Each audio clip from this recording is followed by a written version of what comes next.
हमने last time पढ़ी थी एक तो काइनेटिक एनर्जी, याद है क्या थी काइनेटिक एनर्जी?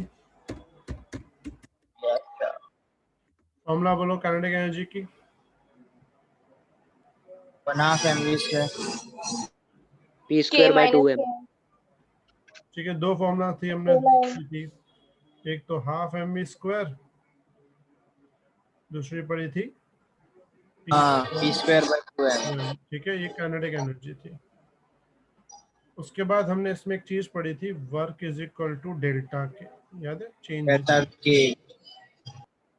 ठीक है, उसके बाद हमने इसके बाद पढ़ी gravitational potential energy, potential energy. और पोटेंशियल एनर्जी में ग्रेविटेशनल पोटेंशियल एनर्जी की फॉर्मूला हमने पढ़ी थी U is equal to mgh। और इसमें भी हमने W की फॉर्मूला पढ़ी थी, कौन सी? Minus delta U। ठीक है, यहाँ तक किसी को डाउट? No sir.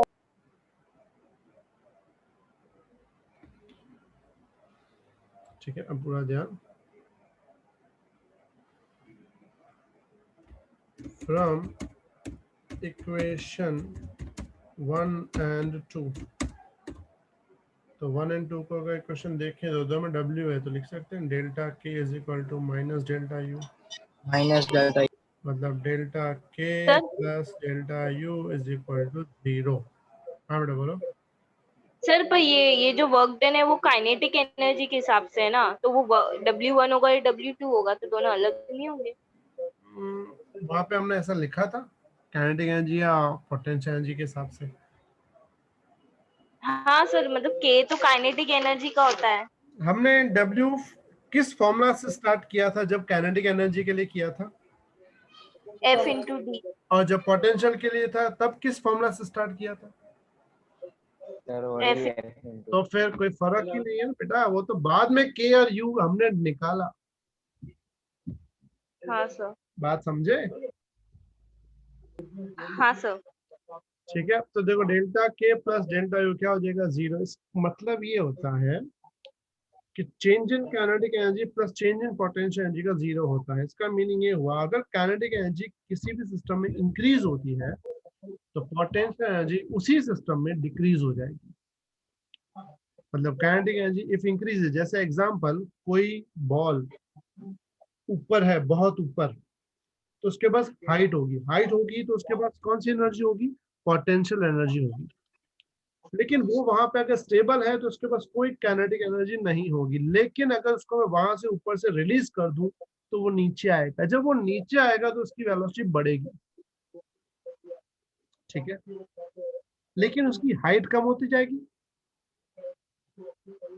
अगर हाइट कम होगी तो नॉर्मल बात है, पोटेंशियल एनर्जी कम होती जाएगी, लेकिन वेलोसिटी बढ़ती जाएगी। इसका मतलब kinetic energy increases, potential energy decreases. तो जितनी काइनेटिक एनर्जी बढ़ेगी उतनी ही पोटेंशियल एनर्जी डिक्रीज होगी।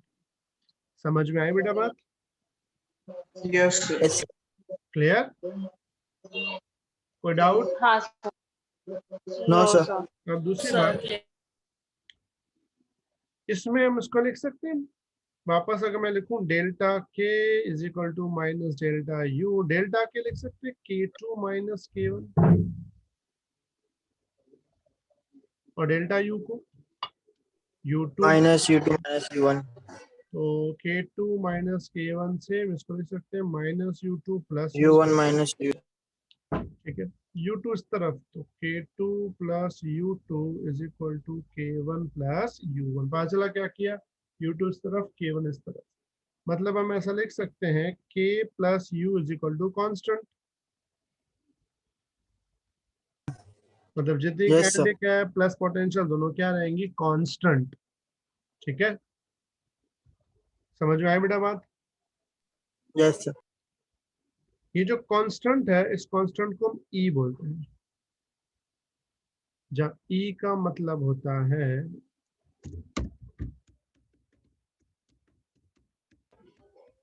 Mechanical energy. समझ में आई बेटा बात? Clear everyone? Yes sir. कोई डाउट? Yes sir. No sir. अब ये तो है नॉर्मल सिंगल फोर्स की बात कर, but if resistive force is involved in motion, अगर कोई resistive force involved है motion में, तब इसमें थोड़ा चेंजेस होगा। कैसा चेंजेस, एक एग्जांपल देता हूँ मैं तुमको, पूरा ध्यान समझो। एक सरफेस है, ठीक है, यहां से एक बॉल है ऊपर,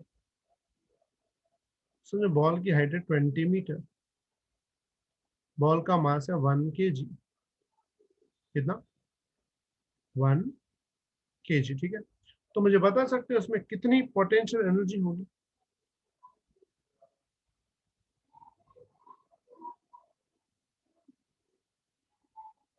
मास 1, G10 ले लेते हैं, हाइट 20, 200 जूल होगी। Yes. कोई डाउट यहाँ तक? No. ठीक है, यहाँ पे इसकी काइनेटिक एनर्जी क्या होगी? Zero zero. सपोज करो ये यहाँ से गिर के जब नीचे पहुंचता है, कहाँ पहुंचता है? नीचे की तरफ, समझो पहुंच गया, यहाँ पहुंच गया,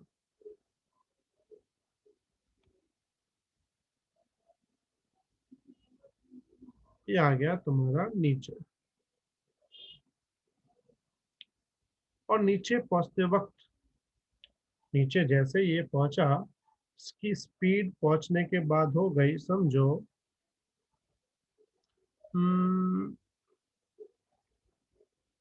15 मीटर पर सेकंड, नीचे टच होते वक्त, मतलब टच होने से जस्ट पहले।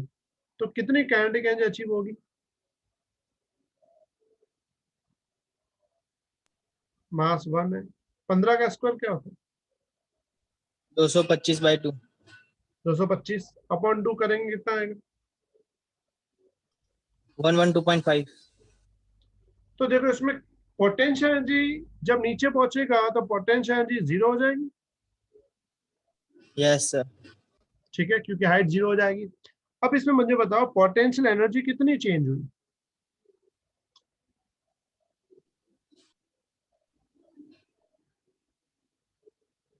बोलो कितनी पोटेंशियल चेंज हुई? 200 जूल। 200 जूल, क्योंकि पहले 200 थी, अब 0 हो गए, मतलब 200 जूल चेंज, यानी माइनस 200 जूल। कोई डाउट यहाँ तक? No sir. No. Sir. No, kinetic energy कितनी चेंज हुई? 112.5 joule. They are equal for change in potential and change in kinetic, they are equal or not? Not. नहीं equal, मतलब कि potential 200 में से 0 हो गई, मतलब पोटेंशियल 200 गई, लेकिन वो काइनेटिक मिली कितनी?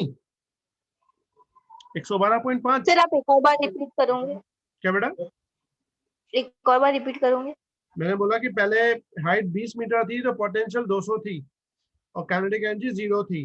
ये बॉल ऊपर से नीचे आ गया, नीचे आते हैं उसकी वेलोसिटी समझो 15 हो गई, तो अगर वेलोसिटी 15 हो जाएगी तो काइनेटिक एनर्जी हो जाएगी 112.5, हाफ एम स्क्वायर फॉर्मूला से, और जब नीचे पहुंचेगा तो पोटेंशियल 0 हो जाएगा। तो हाँ। पोटेंशियल पहले 200 थी, बाद में 0 हो गई, तो 200 का चेंज हुआ। काइनेटिक एनर्जी पहले 0 थी, वो 112.5 हो गई, तो 112.5 का चेंज हुआ। तो सिंपल बात है, यहाँ पे चेंज इक्वल नहीं है। हाँ सर। अच्छा, एनर्जी कंजर्वेशन लॉ याद है? What is energy conservation law? हाँ sir, energy can neither be created not be destroyed but can be change from one form to another. तो यहाँ पे फॉर्म पोटेंशियल था, अब फॉर्म हुआ काइनेटिक, लेकिन पोटेंशियल का फॉर्म में तो 200 जूल थी, काइनेटिक फॉर्म में तो हमको मिली 112.5 जूल। तो बीच में एनर्जी गई कहाँ? Resistive force. Very good. तो उस वक्त ये फॉर्मूला काम नहीं लगेगी, मतलब जब रेजिस्टिव फोर्स में ये काम नहीं लगी तो बाकी जो एनर्जी गई, मतलब इस वक्त क्या हो जाएगा? Delta K plus delta U is becomes W, जब डब्ल्यू क्या है? Work done by resistive force, check. By resistive force. समझ में आई बेटा बात? Yes, sir. आज की जो एनर्जी जाएगी वो Yes, रेजिस्टिव sir. फोर्स है। तो यहाँ पे रेजिस्टिव फोर्स में कितनी एनर्जी गई? डेल्टा के है 112.5, डेल्टा यू है -200, डब्ल्यू क्या बनेगा? 88.5 minus 88.5. 87 ना? हाँ 87. समझ में आ गई बेटा बात? Yes, sir. Yes, sir. और माइनस इसीलिए आया बिकॉज रेजिस्टेंस है, रेजिस्टेंस मतलब एनर्जी वेस्ट।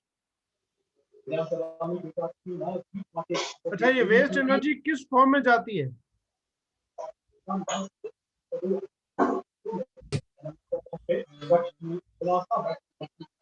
समझ में आई बात? किस फॉर्म में जाती है? Yes, heat. हीट फॉर्म में। Heat. मैक्सिमम एनर्जीज जब वेस्ट होती हैं वो किस फॉर्म में वेस्ट होती हैं? हीट के फॉर्म में। Heat. Got it? समझ में आई बात? Yes, sir. Yes, sir. Yes, sir. लिख लो, फास्ट लिख लो।